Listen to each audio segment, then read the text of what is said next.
When you picture Italian-American food today, what do you see? You see abundance. Oversized portions, rich cream sauces, melted mozzarella, and maybe an entire block of imported Parmesan grated over everything. But that image is a lie. The true Italian-American cuisine, the food that fed the first generation of immigrants in the cramped, cold tenements of New York's Little Italy in the 1900s, was not about luxury. It was about survival. It was a testament to the fact that you could build a meal and a future out of nothing. These families faced crushing poverty, unimaginable hunger, and a foreign city that didn't want them. They turned flour and oil into a lifeline. But here is the secret. The very dishes that kept them alive are the ones their children and grandchildren refuse to eat anymore. In this video, we uncover the 5 forgotten recipes that built America's Italian food story. We will reveal the powerful, emotional truth behind why these humble survival foods were purposefully left behind. Watch closely, because this isn't just about food. It's about history, resilience, and the painful price of assimilation. Maccheroni Bianco, or white macaroni, was the dish of utter desperation. You won't find it on any restaurant menu today, and for good reason. It was what families ate when the pantry was truly bare. Think about the ingredients that define Italian cuisine: rich, acidic tomato sauce, fresh herbs, and sharp cheese. Maccheroni Bianco contained none of them. When families could no longer afford tomatoes, which were considered a luxury import early on, they turned to this. It was simply pasta, tossed in a small amount of oil, a few slices of garlic, and perhaps a splash of water, or if they were lucky, a pat of butter or milk. It was a dish stripped down to its soul. It was bland, but it was filling. It was warm, but it was cheap. The only flavor came from the slow, gentle browning of garlic in the pan, filling the tiny tenement apartments with a fleeting, comforting aroma. It tasted like dignity in the face of debt. When you ate Maccheroni Bianco, you knew you were poor, but you also knew you were fed. It was a proud, simple meal that was too humble to survive the next generation's success. It was the taste of the struggle they desperately wanted to forget. Everyone knows aglio e olio pasta with garlic and oil as a simple classic.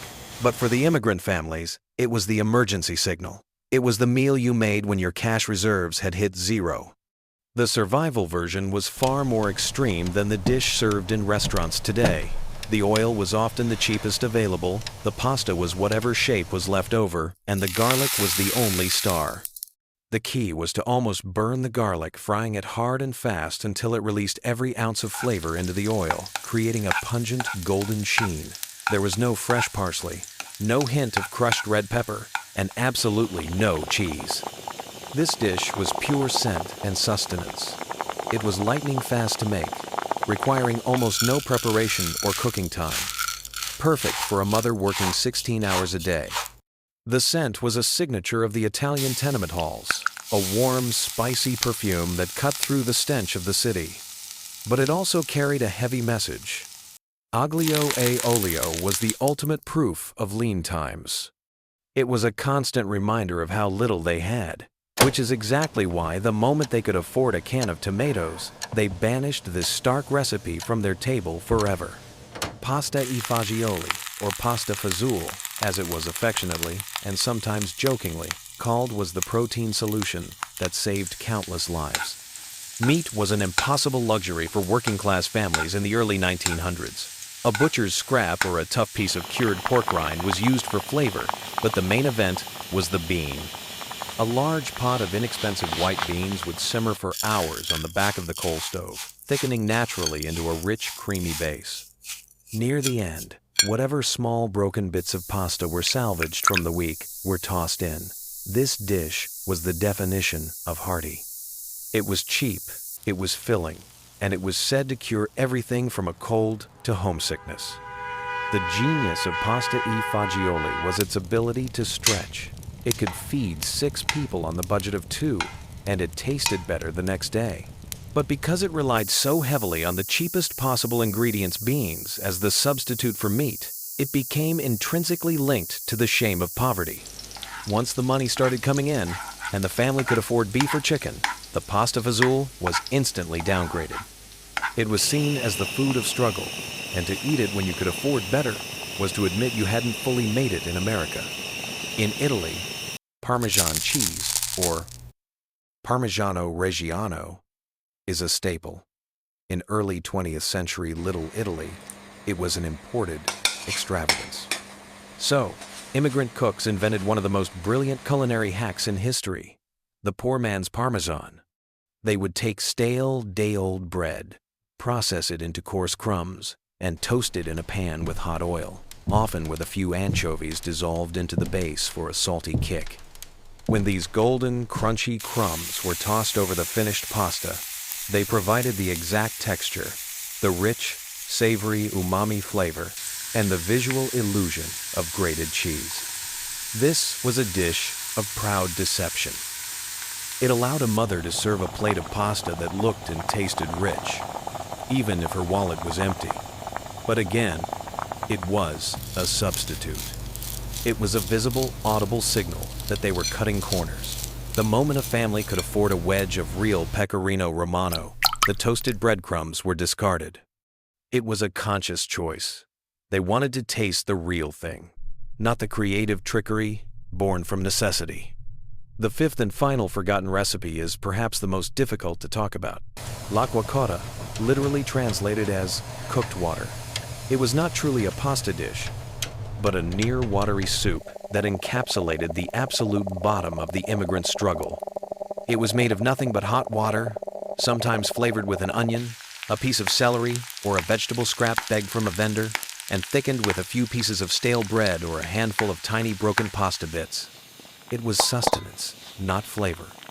It was meant to warm the body, fill the stomach with volume, and delay the inevitable hunger pangs. L'acqua cotta was a constant on the menu during the hardest New York winters, a grim testament to the fact that they were only one day away from starvation.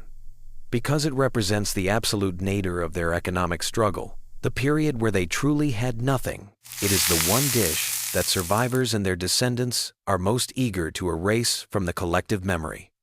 It's not just food, it's a terrifying memory boiled down to a broth. These 5 humble dishes, Maccheroni Bianco, Survival Aglio e Olio, Pasta e Fagioli, Pasta with Breadcrumbs, and L'acqua cotta are the authentic food of the Italian-American immigrant experience. They are dishes of ingenuity, resilience, and profound love. The real secret behind why the second and third generations of Italian Americans never eat them anymore is not because they taste bad. It's because these dishes are painful reminders of the poverty, the stigma, and the decades of struggle their families had to endure to gain acceptance in America. They became successful, they climbed the ladder, and the first thing they did was purchase abundance. They wanted rich, creamy sauces, high-quality meats, and fresh Parmesan, everything their parents were denied. By eating the new Italian-American food, they were celebrating their success and distancing themselves from the painful memory of the tenements. As one third-generation Italian-American writer once said, "My grandmother would cook l'acqua cotta for us sometimes, to remind us where we came from, but we knew. We could taste the fear in the water." She stopped when she realized we didn't need the reminder anymore. We needed the promise of a better future. And that promise tasted like rich tomato sauce and fresh basil, not oil and beans. The story of Italian-American food is not a story of recipes, it's a story of resilience. It's the story of a culture that finally found peace and deliberately left its painful survival rations behind.